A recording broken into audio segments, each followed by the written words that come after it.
Thank you, Mr. Chairman.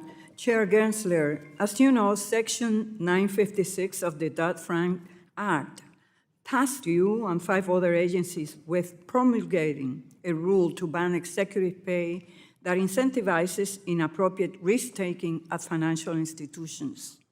Even though the law gave the agencies an April 2011 deadline to promulgate a rule, we still don't have one. Since last year's banking crisis, Senator Van Hollen and I have written to you twice about this issue. 4 out of the 6 agencies have moved forward with a new proposal earlier this year, but the SEC and the Federal Reserve have not. Why did the SEC not move forward with the 4 agencies earlier this year? Thank you. I take the mandates of Congress very seriously. When I got into the job, there were still about 10 from the Dodd Frank Act, including Section 956, not yet done. We've moved on, I think, all of the others, if I'm not mistaken. On this one, it has to be a joint rule, and once the Federal Reserve told us that, and they've told us at staff level, they've told us at the chair level, that they were not yet ready to move on it. I thought it was best just Sir, you said that you're taking this job seriously. It has been 14 years. Do you think we deserve better? I think that the American public definitely deserve that we do this, and I'm supportive and have asked staff to work on it. But I understand the Federal Reserve is not willing at this time to move forward, so it was a matter of resources. On what timeline are you committed to implementing this rule?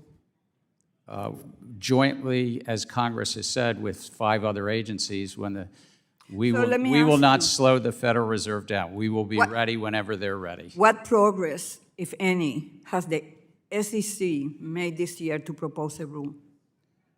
We've collaborated and talked to all the other 5 agencies, and we can only actually propose something if joint.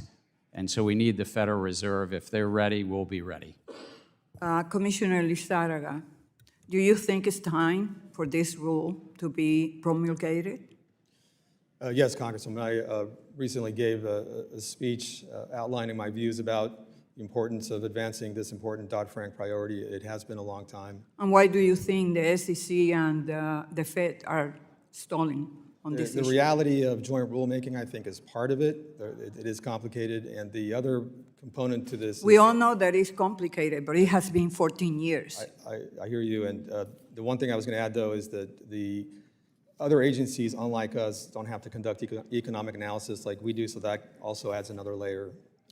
By a show of hands, is there anyone who thinks this rule should not be implemented?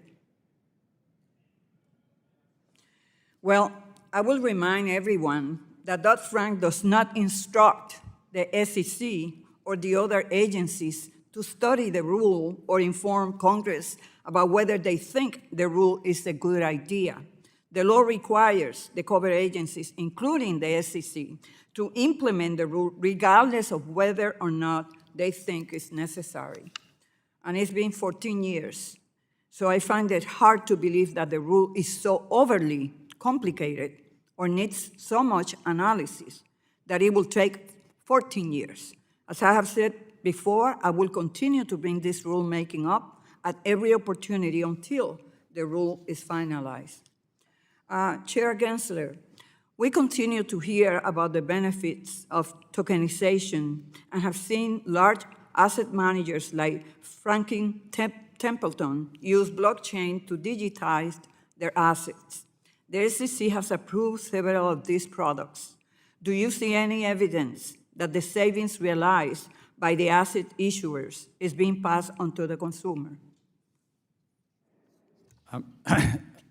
I'm not familiar enough with any one of the projects, but regardless of where somebody stores their ledger, if they tokenize security, an equity, a bond, or an investment contract, it's important to make sure that the investors and the investing public have the disclosures they need. But just putting something on a tokenization, on a blockchain ledger, doesn't change the economics. It's whether it's a good good investment. And Thank you. we stay merit neutral on that. I yield back. Thank you, Mr. Chairman.